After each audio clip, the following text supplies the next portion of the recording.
Story with شاہمین میں آپ سب سننے والوں کو خوش آمدید۔ جو بھی میرے چینل پر نیو ہے پلیز میرے چینل کو سبسکرائب کریں تاکہ میرے آنے والی ہر خوفناک کہانی کی ویڈیو کی اپڈیٹ سب سے پہلے آپ لوگوں کو مل سکے۔ اور اگر میری اسٹوری آپ کو پسند آتی ہے اسے لازمی لائک کر کے جایا کریں۔ شکریہ۔ آج کی ایک خوفناک کہانی کی جانب بڑھتے ہیں جس کا نام خوفناک کالی پرچھائی ہے۔ دروازہ بہت زور زور سے بج رہا تھا۔ تابندہ اتنی تیز بارش میں پکوڑے بنانے میں مصروف تھی۔ عصر اور مغرب کا وقت ہوا چاہتا تھا۔ اذانیں لگ بھگ ہونے والی تھیں۔ نرگس، ارے او نرگس، جلدی جا دروازے پر دیکھ، اس پہر کون آ گیا؟ آج جمعرات کا دن ہے، دیکھ کہیں کوئی مانگنے والا تو نہیں آیا۔ نرگس جو اپنے موبائل میں ٹک ٹاک بڑے مزے سے استعمال کر رہی تھی، اس نے سنی انسنی کر دی۔ دروازہ پھر ایک دفعہ زور سے بجتا ہے۔ نرگس، میں اپنے کچن میں کھڑی صاف آواز سن رہی ہوں، آخر کو تجھے آواز کیوں نہیں آتی؟ تابندہ جو نرگس کی بڑی بہن تھی غصے سے پیر پٹکتی ہوئی نرگس کے کانوں سے ہینڈ فری گھسیٹتے ہوئے بولی، کیا ہوا آپی؟ کیوں غصہ کر رہی ہو؟ دیکھو میرے پکوڑے جل جائیں گے، جلدی بھاگو، دیکھو دروازے پر کون آیا ہے۔ جی بالکل، ابھی جاتی ہوں۔ نرگس نے ایک عاجزی بھری اسبات میں حامی کی اور بھاگتے ہوئے دروازے کے جانب گئی۔ دروازہ کھولتے ہی چاروں طرف نگاہ دوڑانے پر اسے دور دور تک کوئی نظر نہ آیا۔ اچانک سے مغرب کی اذانیں ہونا شروع ہو گئی تھیں۔ آج بارش بہت زور سے برس رہی تھی۔ یہ سردیوں کی آمد تھی اور سردیوں کی پہلی بارش بھی۔ گرم گرم پکوڑوں کی خوشبو سے پورا گھر مہک رہا تھا۔ دونوں بہنیں آج بہت زیادہ خوش تھیں۔ آج ان کے ابو ان کے لیے بہت سارے تحائف لے کر آئے تھے۔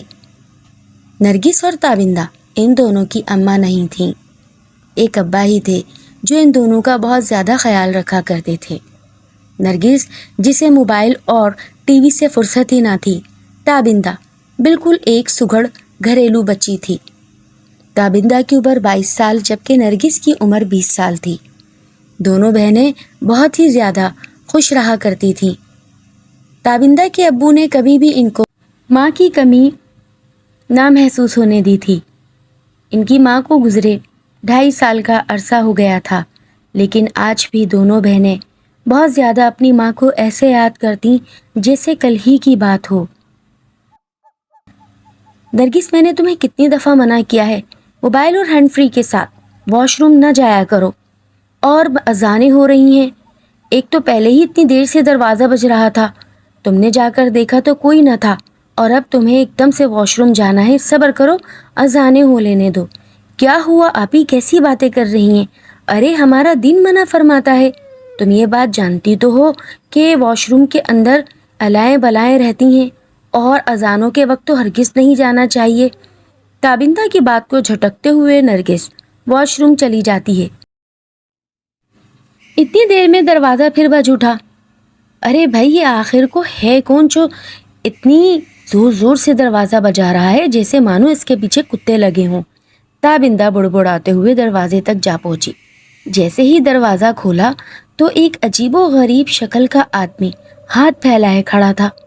کچھ کھانے کو ملے گا؟ تابندہ نے ڈر کر ایک دم دروازہ بند کر دیا۔ ارے جاؤ بابا، کیا ہو گیا؟ اتنی تیز بارش میں بھی تمہیں کھانے کو چاہیے؟ جاؤ، کچھ نہیں ہے ہمارے پاس۔ اس نے 3 آوازیں لگائیں، لیکن تابندہ نے خوف کے مارے دروازہ نہ کھولا۔ اس کی ڈر کی وجہ بنتی بھی تھی، کیونکہ اس کا جلا ہوا مکروہ چہرہ دیکھ کر تابندہ بے حد خوف زدہ ہو گئی تھی۔ وہ ایک موٹا بھدھا کالا سیاہ جلا سا آدمی تھا جس نے کالی چادر لپیٹ رکھی تھی اور بارش میں بھیگا ہوا ایک عجیب و غریب ہی لگ رہا تھا۔ تھوڑی دیر بعد نرگس بھی باہر آ گئی۔ تابندہ کو یوں گیٹ سے چپکا دیکھے ہنسنے لگی۔ ارے کیا کرنٹ لگ گیا ہے؟ کیسی باتیں کر رہی ہو نرگس، کبھی تو سیریس ہو جایا کرو۔ دروازے کے باہر ذرا جھانک، کتنا خوفناک آدمی کھڑا ہے اور کھانے کو مانگ رہا ہے۔ میں تو جا رہی ہوں اندر، میرے پکوڑے جل جائیں گے، میں تو نہیں کھلنے والی دروازہ۔ اچھا، جیسے ہی نرگس نے سوراخ سے جھانکا جو کہ ان کے ابا نے ان کو دروازے پر احتیاطاً کر کے دیا تھا کہ کنڈی کھولنے سے پہلے جھانک کر دیکھ لیا کرو، لوہے کا وہ دروازہ تھا۔ جیسے ہی نرگس نے اس کیواڑ کے باہر جھانکا تو وہ آدمی اس سوراخ کے اندر اپنی سیاہ کالی آنکھ سے جھانک رہا تھا۔ نرگس ایک دم خوف سے جھٹکا کھا کر پیچھے ہٹی۔ آپی آپی، یہ تو ہمارے گھر میں جھانک رہا ہے۔ ارے کیا کہہ رہی ہو، جلدی سے پردہ گراؤ، اس کی اتنی مجال، یہ ہمارے گھر میں جھانک رہا ہے۔ ایک تو اتنی تیز بارش، اوپر سے اندھیرا ہونے کو آیا، میں ابھی بابا کو فون کرتی ہوں۔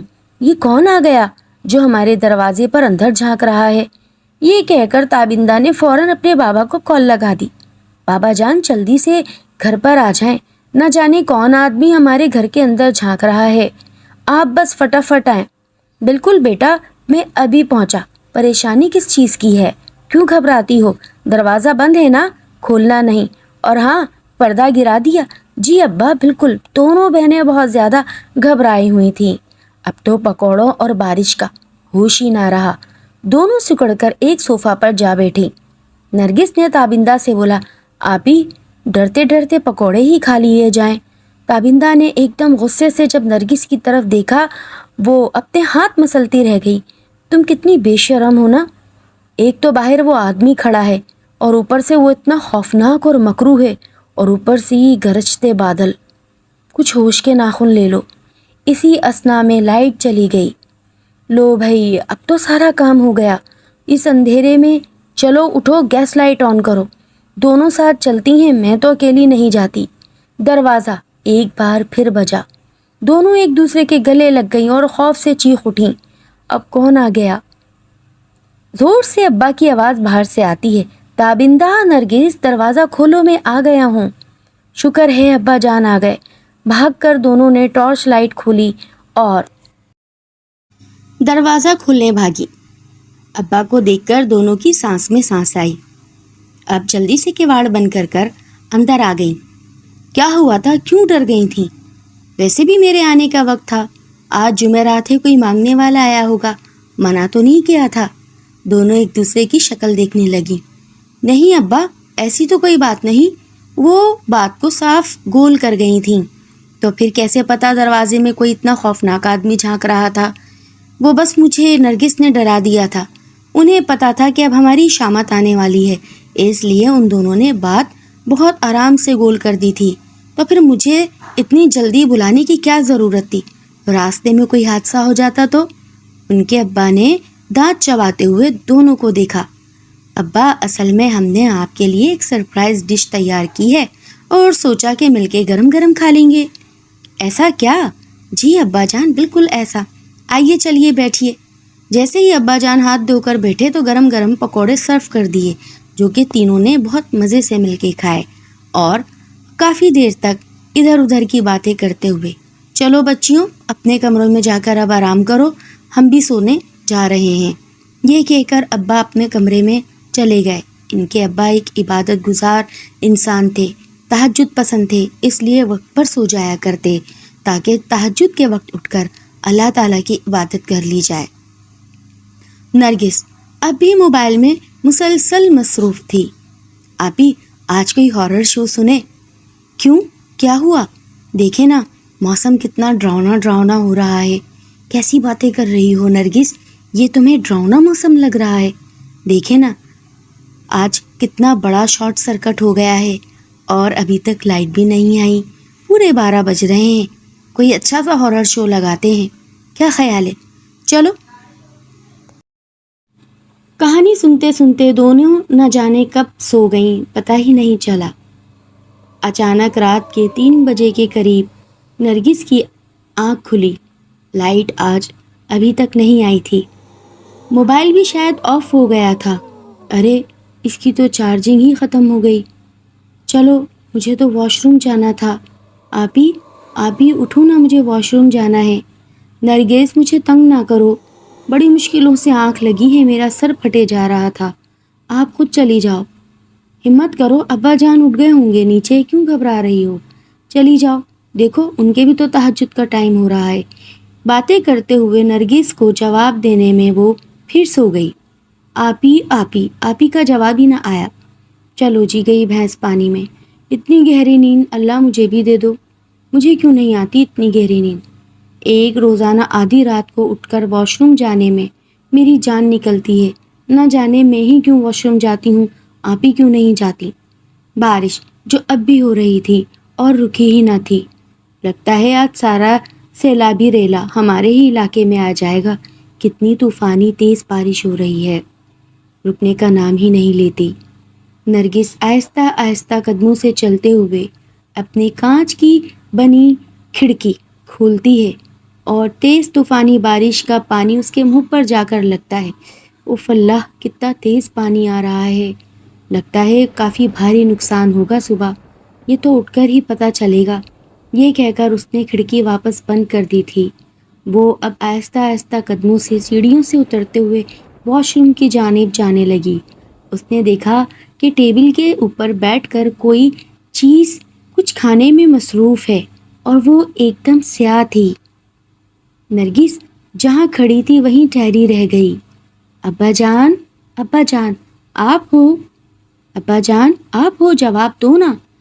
پھر نرگس آہستہ آہستہ اپنے قدموں سے اوپر کی جانب جانے لگی۔ اتنی دیر میں ابا جان آ گئے۔ کیا ہوا بیٹی، کیوں آواز دے رہی ہو؟ ابا جان مجھے لگا آپ ڈائننگ ٹیبل پر بیٹھے کچھ کھا رہے ہیں۔ ڈائننگ ٹیبل کے اوپر بیٹھ کر ابا جان نے بڑی ہی تنقیدی نظروں سے نرگس کو دیکھا اور پھر گردن گھما کر ٹیبل کی جانب دیکھا۔ کیا ہوا نرگس، طبیعت ٹھیک ہے بیٹا؟ بخار تو نہیں ہو گیا یا شام والے حادثے سے ڈر گئی ہو؟ نہیں ابا جان، میں نے سچ مچ کچھ دیکھا ہے۔ تمہارا موبائل اور تمہاری ہارر اسٹوریز، ان سے میں بے حد تنگ ہوں۔ چلو شاباش، واش روم جانے کے لیے آئی ہوگی، جاؤ چلو، میرے بھی تہجد کا وقت ہو گیا ہے، میں بھی نماز ادا کرنے جا رہا ہوں۔ نرگس ابا کی ڈانٹ کھا کر سیدھی نیچے اتر کر واش روم چلی گئی۔ واش روم سے نکلنے کے بعد اس نے دیکھا کہ سیڑھیوں کے ایک دم بیچ میں ایک لمبی سی کالی پرچھائی کھڑی تھی، جس کی سرخ دہکتی انگارہ آنکھیں نرگس کو ہی گھور رہی تھیں۔ اچانک اس کے منہ کا دہانہ پھیلنے لگا اور دانت واضح نظر آنے لگے۔ اس پرچھائی نے اپنے ہاتھ لمبے کرنا شروع کر دیے تھے جو کہ نرگس کی جانب بڑھ رہے تھے۔ نرگس نے جیسے ہی اس کالی پرچھائی کو دیکھا ایک زوردار چیخ ماری اور وہیں زمین پر ڈھیر ہو گئی۔ ابا جان نماز توڑ کر فوراً باہر بھاگے۔ اب کیا ہو گیا نرگس، نرگس اٹھو، جلدی سے پانی کے چھینٹے مارے۔ اوپر سے بھاگتی ہوئی تابندہ بھی آ گئی۔ ابا جان اسے کیا ہوا؟ پتہ نہیں، عجیب و غریب حرکتیں کر رہی تھی، ابھی ہوش میں آ جائے گی۔ تھوڑی دیر بعد جب نرگس کو ہوش آیا تو اس نے بتایا، ابا جان پہلے میں نے ڈائننگ ٹیبل پر ایک کالی پرچھائی دیکھی تھی اور اب میں نے سیڑھیوں میں کالی پرچھائی دیکھی ہے، آپ یقین کیوں نہیں کرتے؟ میں سچ کہہ رہی ہوں۔ تابندہ نے پھر خوب زور زور سے کہے لگایا اور کہنے لگی، ابا پتہ ہے آپ کو، اس نے اتنی خوفناک کہانی سنی ہے ابھی، لگتا ہے اسی کے اثر میں ہے۔ اس کے سر پر ہلکی سی چپت لگائی، چلو اٹھو۔ وہ آڑے ٹیڑھے قدموں سے اب اوپر کی جانب جانے لگی، لیکن پلٹ کر مسلسل بار بار نیچے کی جانب دیکھ رہی تھی۔ صبح جیسے تیسے ہو گئی۔ سارا دن کام کاج میں گزر گیا تھا، آدھی رات ہونے کو تھی۔ اچانک نرگس کی دوبارہ آنکھ کھلی، اسے واش روم کی حاجت ہوئی۔ اس نے دوبارہ تابندہ کو اٹھایا، لیکن آج اس نے کوئی خوفناک کہانی نہیں سنی تھی۔ تابندہ آپ ہی اٹھو نا، مجھے واش روم جانا ہے، مجھے سونے دو، چلی جاؤ۔ دیکھو پھر ڈرنے کا ڈرامہ نہ کرنا، آج ہم نے کوئی ڈراؤنی کہانی نہیں سنی ہے۔ پتہ چلا ابا کو پھر چیخ کے تم نے جگا دیا یا ان کی نماز کو تم نے توڑوا دیا تو مجھ سے برا کوئی نہ ہوگا۔ بڑی ہو گئی ہو، بچی نہیں رہی ہو، جاؤ سیدھی اترو اور اب نظر نہ آنا۔ نرگس نے بالکل ایک چھوٹے بچے کی طرح تابندہ کا کہنا مانگتے ہوئے بیڈ سے جس لگائی اور دروازے سے باہر نکل گئی، اور اندر ہی اندر کہہ رہی تھی، اگر اب مجھے کچھ ایسا ویسا دکھانا تو وہ میرا دماغی فطور ہوگا۔ ظاہر ہے ہمارا گھر، ہم یہاں برسوں سے رہ رہے ہیں، ہمارے گھر میں ایسی ویسی چیز کہاں۔ وہ آہستہ آہستہ سوچوں میں گم سیڑھیوں سے اتر رہی تھی۔ ہلکی سی زیرو بلب کی روشنی جو کہ صحن کے کونے میں جل رہی تھی، پورے گھر کو اس نے اپنے لپیٹ میں لیا ہوا تھا۔ ایک تو وہ ویسے ہی چھوٹے دل کی مالک تھی۔ اللہ، ایک یہ زیرو بلب، ابا سے بول کر کل یہاں بڑا بلب لگوا لوں گی تاکہ مجھے پریشانی نہ ہو۔ اف، کتنا ڈراؤنا منظر لگ رہا ہے۔ آہستہ آہستہ چلتے ہوئے جیسے ہی اس نے واش روم کا گیٹ کھولا، گیٹ کھولتے ہی اس نے دیکھا کہ وہی کالی پرچھائی بالکل سامنے کھڑی ہے۔ نرگس نے جیسے ہی یہ منظر دیکھا وہ اتنی خوف زدہ ہوئی کہ خوف کے مارے پھر چیخ پڑی اور وہ کالی پرچھائی غائب ہو گئی تھی۔ نرگس کے ابا بھاگتے ہوئے باہر آئے۔ کیا ہوا نرگس، اب کیا دیکھ لیا؟ ابا جان، وہ کالی پرچھائی یہاں سامنے واش روم کے اندر کھڑی تھی۔ ابا جان، امی کی قسم میں جھوٹ نہیں کہہ رہی، مجھے نظر آیا ہے، میں بچی نہیں ہوں۔ اتنی بڑی کالی پرچھائی، اس کی لال سرخ دہکتی انگارہ آنکھیں ہیں اور وہ مجھے دیکھ کر اتنی خوفناک ہنسی ہنستا ہے۔ کیا مطلب ہنستا ہے؟ جی ابا جان، وہ ایک لمبا سیاہ کالا سا آدمی ہے جس کا چہرہ جلا ہوا ہے۔ میں جھوٹ نہیں کہہ رہی، آج تو میں نے اسے بہت قریب سے دیکھ لیا۔ ابا جان اس کو پیار کرتے ہوئے اپنے کمرے میں لے آئے اور کہنے لگے، سچ سچ بتاؤ، یہ کب سے ہو رہا ہے اور تم کل سے یہ کام کر رہی ہو؟ مجھے بتاؤ کیا ہوا تھا۔ تب نرگس نے وہ شام کا حادثہ بتایا کہ جس سے وہ آدمی ان کا دروازہ بجا کر ان سے کچھ کھانے کو مانگ رہا تھا۔ تب ان کے ابا نے بہت گہری سوچی اور بولے، اچھا اب ایسا کچھ نہ ہوگا، تم جاؤ آرام سے آرام کرو، اور ہاں میں تمہارے ساتھ واش روم چلتا ہوں، میں باہر کھڑا ہو جاؤں گا، گھبرانا مت۔ وہ کچھ پڑھتے ہوئے نرگس کے ساتھ واش روم تک گئے اور باہر کھڑے رہے جب تک نرگس باہر نہیں آ گئی۔ جاؤ اب آرام کرو۔ نرگس کے والد ایک بہت بڑے عامل بھی گزرے تھے۔ ان کے ساتھ زندگی میں بہت بڑا حادثہ پیش آیا جس کی وجہ سے وہ عمل نہ کرنے کی قسم کھا گئے تھے، لیکن آج پھر انہوں نے جب صحن میں گول دائرہ بنا کر چلا کیا، آج پھر انہوں نے صحن میں گول دائرہ بنا کر اپنی آنکھیں بند کر جب اس چیز کو حاضر کیا تو وہ چیز حاضر ہو گئی۔ تب نرگس کے والد صاحب نے بہت سختی سے اس سے سوال کیا، کیوں آئے ہو، کیا چاہتے ہو، کیا تم جانتے نہیں یہ کس کا گھر ہے؟ تب وہ بولا کہ میں شام مغرب کے وقت تمہارے گھر آیا تھا، میں بھوکا تھا، میں ان سے کھانا مانگ رہا تھا، مجھے گرم گرم پکوڑوں کی خوشبو آ رہی تھی، لیکن تیری لڑکیوں نے مجھے وہ پکوڑے نہ دیے، اس لیے میں انہیں اب ایسے ہی تنگ کروں گا۔ نرگس کے والد نے بولا، تجھ میں اتنی جرأت ہے کہ تم میری بیٹیوں کو تنگ کر سکے؟ یہ کہہ کر اس نے ایک دم اپنی مٹھیاں بند کر کے زور زور سے پڑھائی کرنا شروع کر دی۔ تابندہ اور نرگس یہ بات جانتی تھیں کہ ہمارے ابو ایک وقت کے بہت بڑے عامل گزرے ہیں۔ دونوں بھاگتے ہوئے سیڑھیوں پر آ گئی تھیں، مسلسل اپنے والد اور اس کالی پرچھائی کی جنگ دیکھتی رہیں۔ بالآخر بہت دیر بعد وہ کالی پرچھائی ایک دم آگ کے ساتھ بھسم ہو گئی اور ان کے والد صاحب نے گول دائرہ صاف کیا اور باہر آ گئے۔ جیسے ہی وہ پلٹے انہوں نے اپنی بیٹیوں کو دیکھا اور ان سے بولا، سچ سچ بتاؤ اس روز کیا ہوا تھا؟ ابا جان، کس روز کی بات کر رہے ہیں؟ کل کیا ہوا تھا؟ کون آیا تھا دروازے پر؟ تب تابندہ شرمندہ ہوئی اور اس نے بتایا کہ ہم اس شخص کا چہرہ دیکھ کر ڈر گئی تھیں، اس لیے ہم نے اسے کھانے کو نہیں دیا۔ اب میری بات غور سے اور دھیان سے سن لو، کبھی بھی کسی بھی وقت اگر یہ دروازہ بجے اور تم لوگوں سے کوئی بھی کھانے کو مانگنے تو کبھی منع نہ کرنا، کیونکہ تم لوگ یہ بات جانتے ہو کہ ہم اس گلی میں اب سے نہیں رہتے اور یہاں جناتوں کا پہر ہے۔ نہ جانے وہ کون سا ایسا جن تھا جو بھوکا تھا اور تم لوگوں سے کھانا مانگنے چلا آیا، تم لوگوں نے منع کر دیا، اس لیے وہ مسلسل تم لوگوں کو ڈرا رہا تھا۔ وہ تو اچھا ہوا کہ میں کام جانتا ہوں، میں نے اس کو ختم کر دیا، ورنہ نرگس، تابندہ، تم لوگوں کی خیر نہ تھی۔ اللہ تعالیٰ سے توبہ کرو اور وعدہ کرو کہ اب آئندہ کبھی بھی کوئی دروازے پر مانگنے آیا تم اسے منع نہیں کرو گی، اور جاؤ جا کر شاباش آرام کرو۔ یہ کہہ کر تابندہ کے والد اب اپنے کمرے میں چلے گئے۔ یہ ایک ایسی کہانی ہے جو کہ ہمیں ایک سبق بھی دیتی ہے کہ ہم اپنے دروازے پر آنے والے چاہے وہ کوئی بھی انسان ہو، اس کی شکل کتنی ہی کریہا کیوں نہ ہو، اگر ہمارے گھر میں کچھ نہ کچھ موجود ہے تو ہم اسے دے دیں۔ اگر آپ کو میری کہانی پسند آتی ہے تو اسے لازمی لائک کر کے جائیے گا۔ شکریہ۔